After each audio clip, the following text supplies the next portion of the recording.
जैसे हमारे क्रांतिकारी और देश के और इस माटी के लिए और इस समाज के लिए बलिदान देने वाले तिलका मांझी जी के चरणों में नमन।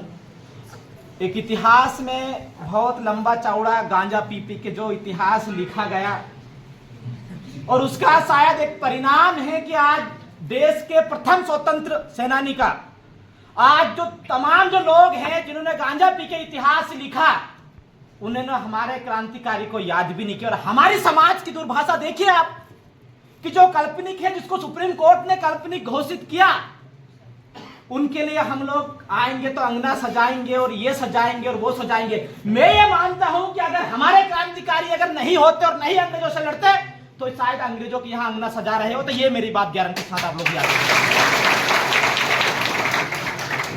दिल में गुस्सा है, बोलना पड़ता है। बहुत सारी चीजें आई मेरी लाइफ में, बहुत सारी कठिनाई आई। वो कहते हैं कि लाइफ में टूटना बिखरना सब कुछ करना लेकिन कभी दुश्मनों के आगे मत झुकना। ये मुझे क्रांतिकारियों ने सिखाया और मैं टूटा बिखरा सब कुछ किया लेकिन दुश्मनों के सामने नहीं झुका। साथियों ऐसे आप लोगों को भी बनना है। ये हमारे महापुरुषों ने हमें सिखाया है कि हमें मरना पसंद है लेकिन दुश्मनों के सामने झुकना पसंद नहीं है। मेरे भी मरना कबूल कर ले लेकिन दुश्मनों के सामने झुकना पसंद नहीं किया। ये मेरे क्रांतिकारियों ने मुझे सिखा के गया। साथियों जब से चुनाव हुआ है कहीं ना कहीं हमारा एक थोड़ा सा माहौल साइलेंट टाइप का हो गया है।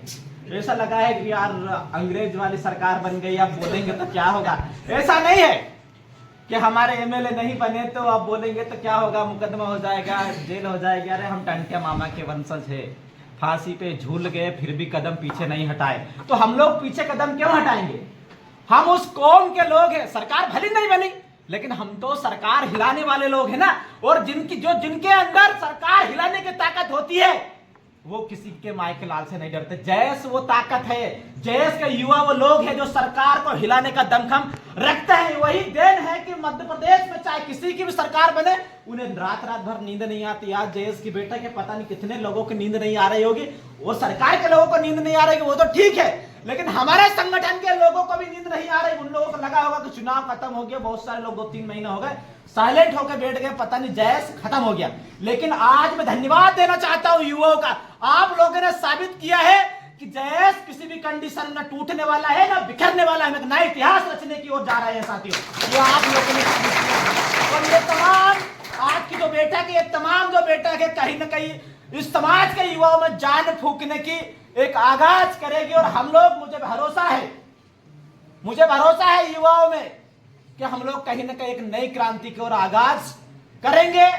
जो पहले की जो कार्यकारिणी बनी है मैं भी उसमें एक प्रदेश अध्यक्ष था लेकिन कहीं ना कहीं संगठन व्यवस्थित रूप से चले, समाज के लिए काम हो। मैं आप लोगों से पूछना चाहता हूं, छोटा सा मेरा सवाल है, मध्य प्रदेश में कोई ऐसा संगठन है क्या जयेश के अलावा जो कहीं ना कहीं समाज की लड़ाई लड़ता हो। 3 महीने से जयेश साइलेंट बैठा, पूरे तमाम संगठन तमाम पार्टियां समाज के नाम की पार्टियां साइलेंट बैठी कि नहीं बैठी मुझे बताइए। हमारा संगठन 2-3 महीने के लिए थोड़ा साइलेंट बैठा। मध्य प्रदेश में कोई भी एक ऐसा संगठन नहीं जो आदिवासी समाज की आवाज उठाए। जयेश के वो लोग हैं जहां पे 100 नंबर नहीं पहुंचते लेकिन आदिवासी समाज पर अत्याचार होता है तो देश के योद्धा पहुंचते हैं। ये हमारी ताकत है। तो ये ताकत हमारी बरकरार रहना चाहिए।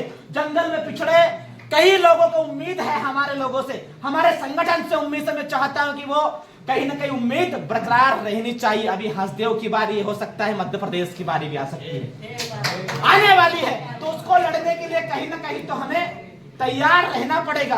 कहते हैं कि युद्ध होने जा रहा है उसके लिए हमें जंग की तैयारी भी करने की आवश्यकता है।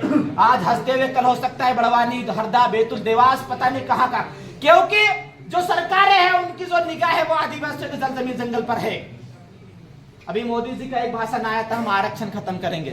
मध्य प्रदेश में 47 शायद विधायक है और मुझे पता है, शायद छोटा मोटा ज्ञानी हूं कि मध्य प्रदेश में जितने भी विधायक बने हैं वो आरक्षण की बदौलत से बने हैं। और अगर आरक्षण खत्म होगा तो एक भी विधायक सरपंच भी नहीं बनेगा। कि विधायक तो क्या सरपंच नहीं बन सकती है मेरी गारंटी। बनेगा क्या मुझे बताइए। कोई सामान्य सीट में से कोई विधायक बने क्या? हाथ उठाए बताइए। अरे टिकट भी नहीं मिलती हमारे लोगों को, विधायक की तो बात ही दूर है। तो अगर आरक्षण खत्म हो गया तो क्या होगा, एक बड़ा सवाल है।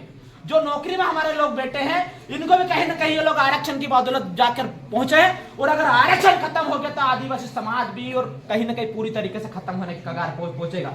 और यही तो सरकार चाहती है कि आरक्षण को पूर्ण रूप से खत्म कर दो, ताकि आदिवासी समाज में दो चार जो विधायक बेटे हैं मुर्दे टाइप के, ये लोग भी ना बने, ताकि एक भी व्यक्ति इनकी आवाज को ना उठा सके। तो साथियों, हम लोग विकट परिस्थिति में हैं। इस बात को जिम्मेदारी के साथ आप लोगों को समझने की आवश्यकता है। कहते हैं कि जिस ओर जवानी जाती है उस ओर जमाना जाता है। युवाओं को डिसाइड करना है कि जमाना को किस ओर लेके जाना है और इस समाज को किस ओर लेके जाना है। समाज की पूरी जो बागडोर है वो युवाओं के हाथ में है। अगर हम लोग साइलेंट होकर बैठ गए तो समाज नहीं बचेगा, हमारे जल जमीन जंगल नहीं बचेंगे। इस बात को आप अच्छी तरीके से याद रख लो। मेरी बात को हमें लड़ना है, समाज के लिए काम करना है। एक रामदेव खत्म होगा दूसरा पैदा होना चाहिए, एक विक्रम दादा खत्म हो तो दूसरा पैदा होना चाहिए। मैं बड़ा खुशनसीब हूं। कहते हैं ना कि जिस समाज में, जिस संगठन में कुर्बानी देने वाले लोग पैदा हो जाते, उस समाज को, उस संगठन को कोई खत्म नहीं कर सकता। हमारे समाज में, हमारे संगठन में ऐसे हमारे दादा बेटे हैं, विक्रम आचार्य, जिन्होंने समाज के युवाओं के भविष्य के लिए और इस समाज के लिए अपनी नौकरी, घर, परिवार त्याग दिया। ऐसे साथी मिलेंगे क्या किसी संगठन में? आप लोगों को है क्या कोई संगठन में ऐसा? अरे संगठन में ऐसे ऐसे लोग बन के बैठे हैं जो अपना घर परिवार जानते हैं, अपना घर परिवार चलाना जानते हैं, अपने घर परिवार की चिंता करते हैं, लेकिन संगठन और समाज की चिंता नहीं होती है। लेकिन हम खुशनसीब हैं, हम देश के योद्धा खुशनसीब है कि हमारा जो मेन जो संगठन का है वो व्यक्ति ने हमारे समाज के लिए और हमारे भविष्य के लिए सब कुछ दाव में लगा दिया। हमारे भी कहीं ना कहीं एक बड़ी जिम्मेदारी है कि हम लोग दादा के लिए और इस समाज के लिए कुछ करके बताएं, ताकि आने वाली पीढ़ी कुछ याद रखे कि यार विक्रम दादा के योद्धाओं ने कुछ किया है समाज के लिए। जैसे हम लोग ये कैसे फोटो देख रहे हैं, इस ऐसी फोटो लगाने के लिए कुछ तो करना पड़ेगा। बहुत सारे लोग मरे, लाखों लोग मरे, किसी की फोटो लगती है क्या? लगती है क्या किसी की फोटो? इनकी ही फोटो क्यों लगी? टांटे मामा को क्यों जानते, बिरसा मुंडा को क्यों जानते, रेणुका गोरकू को क्यों जानते? क्योंकि इन्होंने कहीं ना कहीं, ये ऐसा नहीं कि करोड़पति थे, बहुत सारा पैसा था तो फोटो बनवा के चले गए, किसी ने रख दिया लाके, ऐसा नहीं है। आपके पास धन दौलत होगा, कोई फर्क नहीं पड़ेगा।